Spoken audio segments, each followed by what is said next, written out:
Bonjour, je suis Joseph. Je vous donne rendez-vous sur Télé 77 Mandembo avec les rendez-vous de Joseph Koulou.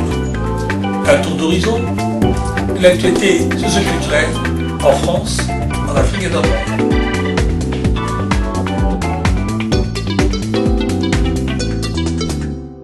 Magazine, la suite c'est bien sûr les législatives dans la première circonscription de Seine-et-Marne où se présente Lionel Walker face à un baron du coin, si on peut le dire ainsi. Il a été réélu 2 fois, mais Lionel Walker, qui, comme vous le savez, l'a rencontré à 2 reprises dans les cantonales, veut faire basculer ce bastion de la droite à gauche. Et Lionel Walker est avec nous.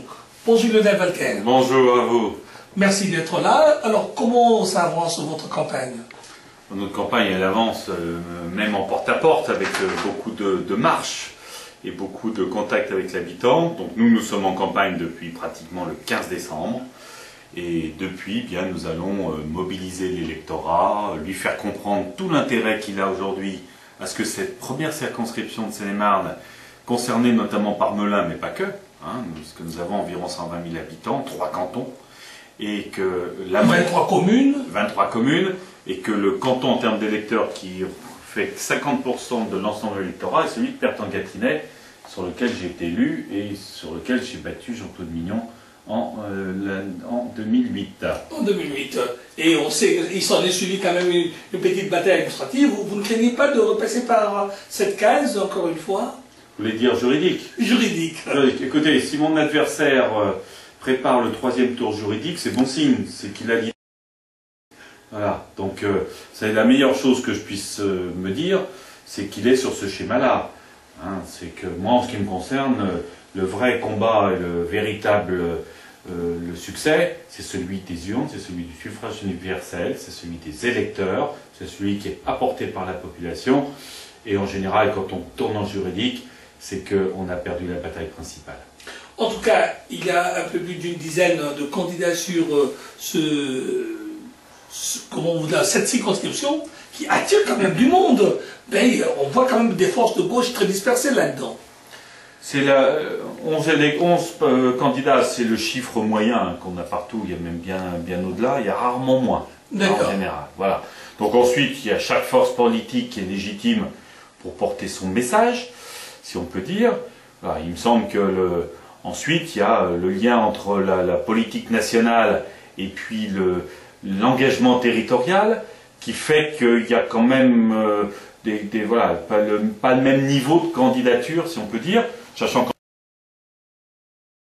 de François Hollande, je suis candidat de la majorité présidentielle, de la majorité qui a donné un gouvernement dont l'objectif est de le garder, bien entendu, plus d'1 mois.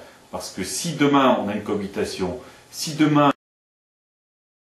l'Assemblée nationale, il est évident qu'on verra les ministres qui aujourd'hui, ce gouvernement paritaire qui donne relativement satisfaction pour l'instant, et j'espère pour plus longtemps, en tous les cas, sera qu'un feu de paille. Et mon objectif, c'est conforter et en Seine-et-Marne et à l'Assemblée nationale le poids de la gauche, le poids d'une expérience et le portage d'une population qui sera derrière moi. Alors, qu'est-ce que vous redoutez le plus dans cette élection? Moi, je redoute rien. Rien aujourd'hui fait peur. La lecture du tableau de 2 tours de présidentielle, est-ce que vous n'avez pas quelques sujets d'inquiétude en auscultant un peu ces résultats? Écoutez, tous les signes sont aujourd'hui plutôt au vert en ce qui me concerne, ou en ce qui concerne bien la gauche que je représente, et notamment le Parti socialiste et le Parti radical de gauche. Et demain, j'en suis persuadé, celles et ceux qui à gauche n'auront pas réussi à se qualifier au second tour, mais qui, j'espère, feront un bon score quand même. Ils pourront se reporter facilement sur vous? Écoutez, on verra dimanche soir, mais aujourd'hui, d'après ce qu'on me dit, il y a pratiquement un accord général pour que le premier qui arrive en tête, les autres derrière, se mettent à ses côtés, pour faire en sorte que l'objectif principal, je vous le rappelle, c'est que pour la première fois depuis 25 ans, pas 3 fois, c'est 25 ans, cette circonscription où la ville chef-lieu préfecture, donc c'est pas rien, c'est un peu emblématique, devienne à gauche, retrouve la dynamique de la gauche, soit dans le sens aujourd'hui des politiques d'État et qu'on puisse les décliner territorialement. Alors, non, pas du tout, tous les signes sont plutôt en vert. C'est une circonscription qui, avant qu'on ne la découpe par M. Marlex, était une circonscription, la première, qui était un rapport de force 55-45. Oui. 55 UMP, 45 à gauche. Et qui tirait de plus en plus à gauche. Donc ça ne pouvait pas durer. Les doigts de M. Marlex a fait en sorte que le nouveau découpage, avec l'intégration, la perte du canton de Savigny, la récupération du Mai, hein, et la récupération de Melanor, faisait un rapport de force, si on s'appuie sur le deuxième tour des présidentielles de 2007, 63-37. Donc sans rien faire, le député passait de 55 à 63, et sans démériter, la gauche passait de 45 à 37 par un simple coup de ciseau. Voilà. Donc nous, notre objectif, c'est de montrer que, quelles que soient les arrière-pensées dans les coups de ciseau, on puisse montrer qu'il y a une force de dynamisation, qu'il y a une force progressiste à gauche, qui fera que, malgré ces découpages, on puisse gagner cette première circonscription. Le résultat du deuxième tour des présidentielles de François Hollande, qui a mené François Hollande effectivement en tête du pays, pas de la première circonscription. Nous, on n'est plus sur du 63-37, on est sur du 51-49, avec 1069 voix d'écart. C'est-à-dire une majorité qui, si tous les électeurs faisaient la même chose que ce qu'ils ont fait au second tour, ça ne sera pas le cas, mais si on retranspose, ça fait 540 familles d'écart. 540 voix d'écart qui basculeraient et qui feraient que la majorité basculerait. Et c'est pour ça que vous allez les chercher, comme on dit, au porte-à-porte. Depuis le 15 décembre, vous faites du porte-à-porte. C'est facile. On a fait du porte-à-porte pour la majorité pour François Hollande, ce qui a donné les résultats, il me semble, qui sont assez formidables, comme on n'avait jamais vu sur Melun, sur Damary, sur les secteurs où nous avons fait du porte-à-porte. Hein, et nous avons fait 15 000 portes jusqu'au premier tour des présidentielles, 6 000 dans l'entre-deux tours des présidentielles, et nous en sommes aujourd'hui pratiquement, il y a encore ce soir, 40 personnes qui font du porte-à-porte. Hier, nous avons cogné en une soirée, donc quelques heures, puisqu'on fait du 6h, 8h, 20h. On ne va pas embêter les gens à 21h ou 22h. Donc on a fait quand même 1500 portes hier soir sur Melanor, à vos côtés, autour de vous, autour de cette radio. Voilà. Et pour nous, c'est à chaque fois beaucoup de satisfaction, parce que d'une part, on sent un électorat très mobilisé, qui a envie de conclure ce qu'ils ont apporté au second tour des présidentielles. Ils ont envie de transformer l'essai. Ça sera une élection en 4 tours, en quelque sorte. Pour nous, il semble qu'ils ont gagné la première. Ils ont gagné le premier tour. Ils ont gagné le second tour. On fait tout pour gagner le troisième. Et il restera 8 jours pour gagner le quatrième. Alors, comme vous le soulignez si bien, il y a quand même un électorat qui ne se mobilise pas toujours. On a peur des abstentionnistes. Les jeunes, ont-ils compris votre message? Pensez-vous les avoir touchés et avec quels outils? Écoutez, je n'ai pas aujourd'hui d'outils d'analyse pour savoir si en tous les cas les jeunes s'abstiennent plus que les autres. Je n'ai pas forcément ce sentiment. La différence, elle viendra plutôt sur l'électorat de droite ou de gauche qui se mobilisera ou qui se démobilisera, plus que sur une question purement générationnelle. Nous avons vu que dans des secteurs aujourd'hui, comme Melun Nord par exemple, où il y a une certaine jeunesse démographique, etc., ça a bien voté. Oui. Ça a bien voté. Donc je crois qu'il faut arrêter cette idée que les jeunes n'iraient pas voter, se moqueraient de tout, et les anciens qui, eux, se mobiliseraient. Qui n'iraient pas à la pêche. Voilà, voilà. Je crois que ça ne sera pas comme ça. Ça ne se passera pas comme ça. Soit nous aurons un électorat de gauche qui estimera que l'essentiel est fait parce qu'on a enlevé Sarkozy, on a mis un président qui donnait une autre ambiance dans la France, une autre relation entre les gens. C'est la France de la justice, c'est la France de la solidarité, c'est la France de l'équité. C'est ces valeurs-là, en tous les cas, dans lesquelles je me retrouve. Et qui se disent qu'après tout, Sarkozy parti, l'essentiel est fait, c'est pas la peine qu'on fasse le reste. Ils se tromperaient.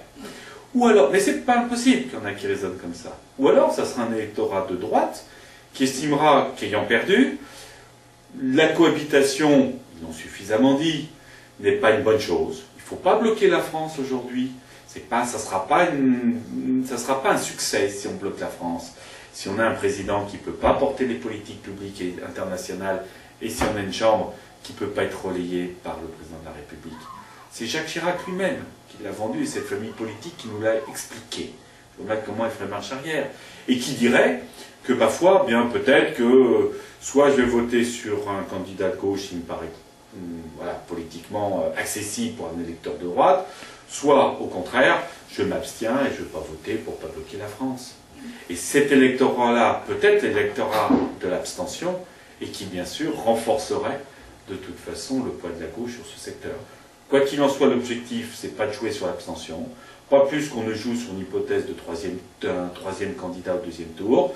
Hein, on ne joue pas sur le fait de gagner avec un triangulaire avec le Front National ou pas. Nous, on veut gagner dans des conditions correctes sur les deux grands partis républicains, avec deux personnes politiquement un peu emblématiques sur le territoire, et qu'on ait un vrai combat, un vrai duel, combat politique, je dis bien, un vrai duel d'idées, un duel de projets de société, et que ça soit ça que les gens choisiront. Alors, Lionel Walker, la Seine-et-Marne, ou la première circonscription, a un contre-hôpital. Vous avez, à un moment donné, manifesté pour l'hôpital 2012. Les habitants de cette circonscription sont inquiets de l'avenir de l'hôpital Marie-Jacquet. Quel pourrait être votre combat sur ce sujet? Ils ont de bonnes raisons d'être inquiets, puisque ça fait 10 ans, avec 3 députés sur Melun, qui sont dans le cadre du pouvoir qui était en place, dans la même majorité, qui n'ont pas réussi à sortir le moins de centimes pour l'hôpital, à part le dernier jour du départ du ministre, paraît-il. Voilà. C'est avec un courrier qui est signé d'un ministre qui est en train de faire ses valises, et que personne ne peut voir. Donc aujourd'hui, il n'y a pas d'engagement réel, et ça, on l'attend depuis 10 ans, contrairement à Fontainebleau, où le maire de Fontainebleau, pas député, peut-être qu'il vaut mieux être maire que député, ou alors il se débrouille autrement, peut-être qu'il porte mieux. Mais le député de Melun est suppléant de votre adversaire. Il était député. Oui. Et lui-même était député. C'est-à-dire qu'on a eu 3 députés sur Melun. Gégaud avant qu'il soit ministre, et il est devenu ministre, Millet qui l'a remplacé, Gérard Millet, et Jean-Claude Mignon qui est député de l'autre partie de Melun Sud et autres. Et avec ça, dans le code de pouvoir, on n'a pas réussi à sortir un hôpital. Quand le maire de Fontainebleau sort un financement à 50% de la reconstruction de cet hôpital, quand à Montreux, on a 40 millions qui sont sortis pour un pôle mère-enfant, et nous ici, faute d'être portés, faute peut-être des résultats d'être présents qu'une semaine par trimestre à l'Assemblée nationale, eh bien on a les résultats qu'on mérite, parce qu'on ne le mérite pas, bien au contraire. En tous les cas, les résultats des choix qu'on a pu faire dans le portage de ce territoire. Donc cette question de l'hôpital est pour moi une priorité. C'est une priorité. Vous savez, je suis le seul maire à financer aujourd'hui une politique de santé publique sur ma commune. J'ai le seul, avec ce dispensaire, le seul centre de santé municipal de toute la Seine-et-Marne. Et ça ne coûte pas plus cher qu'une école de musique, même moins cher qu'une école de musique pour 250 ou 300 enfants. Et il y a des milliers de gens qui viennent se faire soigner à des prix où il n'y a pas de dépassement d'honoraires, où par exemple les tarifs des prothèses dentaires qui sont très chers, certains, eh bien c'est le conseil municipal qui les vote, et on a des médecins qui sont fonctionnaires, mais aussi on a du privé qui est payé à l'acte, et qui donc fait des tarifs pour tout le monde. Ce qui m'amène à avoir 4 consultations de psychiatrie, 2 médecins généralistes, une infirmière, et j'en passe. Voilà. Ce travail-là, il me semble que je suis légitime à porter des discours de santé publique et être crédible politique. Voilà. Il y a un vrai choix, et qui ne date pas d'aujourd'hui, ce n'est pas un choix d'opportunité. L'hôpital de Melun, il faut que ça soit, j'en fais une priorité de ce début de mandat. Est-ce que vous garderez l'option PPP? Alors, il n'y a pas d'option PPP aujourd'hui. On n'est pas comme à Évry. L'option PPP, c'est quoi? Partenariat public-privé, mais dans la logique d'investissement, le PPP. C'est-à-dire qu'on confie à une société privée l'investissement, et pendant des années, on lui paye le loyer. Ça donne quoi? Ça donne le grand scandale d'Évry, de l'hôpital d'Évry, où on a confié à Eiffage un hôpital qui a financé, et pas l'argent public, mais derrière, pendant 40 ans, nous allons payer 36 millions chaque année, quelles que soient les recettes de cet hôpital. 36 millions chaque année. Vous vous rendez compte? Donc là, ça, c'est même pas question de retenir au partenaire, puisqu'aujourd'hui, c'est pas un schéma qui était le schéma de... on parlait de la d'Hermitage, de la chirurgie... Par contre, sur la question du service, oui, qu'il y ait des conventions de partenariat avec le privé, ça semble relativement incontournable, pour 2-3 raisons que je vais vous donner. On a beau rêver à un hôpital public 100%, ce n'est pas aujourd'hui d'actualité si on veut être pragmatique. Pourquoi ça ne l'est pas? C'est d'une part, c'est que la Seine-et-Marne n'attire pas les médecins. On a le plus faible taux d'engagement médical, oui. Plus faible taux d'infirmiers par habitant, plus faible taux de psychiatres, 86e département de France en ce qui concerne les médecins généralistes. Donc aujourd'hui, on n'attire pas les médecins. La deuxième raison, c'est que la France aujourd'hui, de par la politique de numerus clausus qui était menée à partir de 1971 par la droite, eh bien, fait qu'aujourd'hui, on est dans une pénurie globale de médecins. Il manque 5000 postes dans la fonction publique hospitalière. Ce n'est pas des postes qu'on a gelés par la RGPP.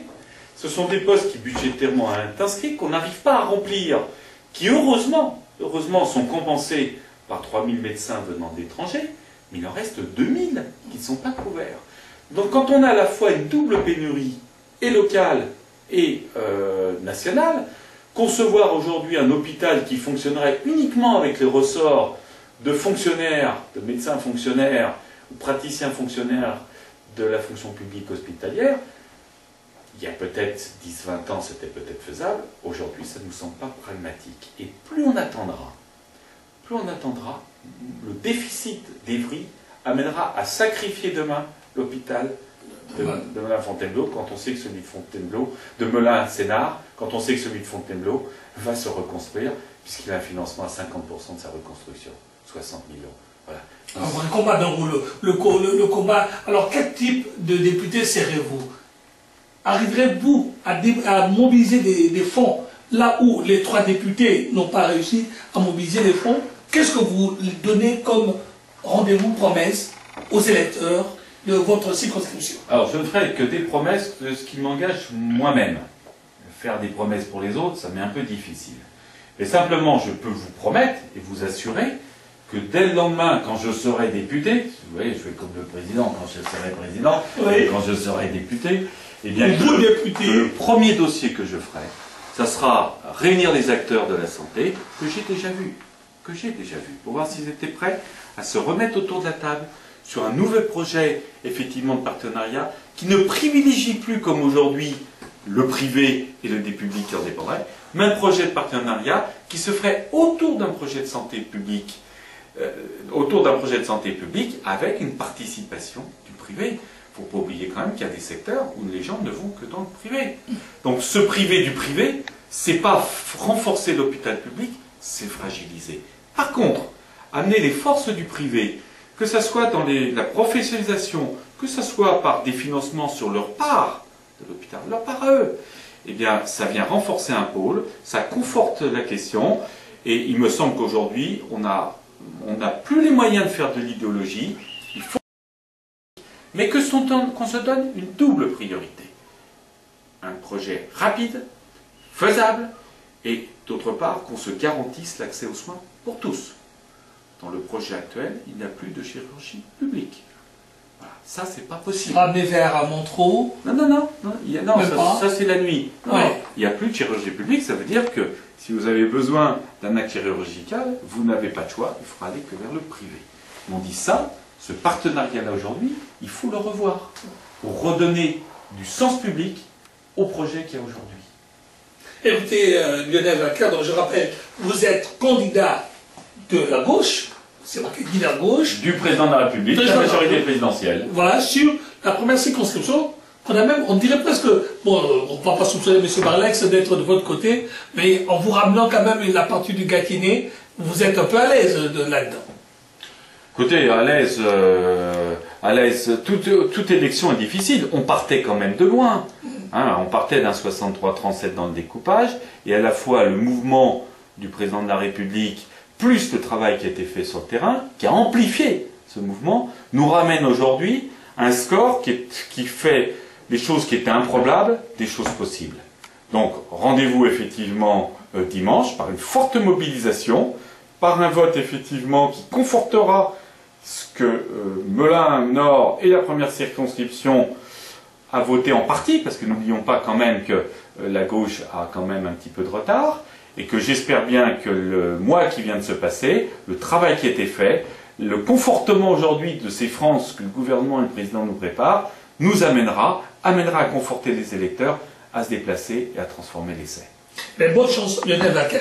Merci.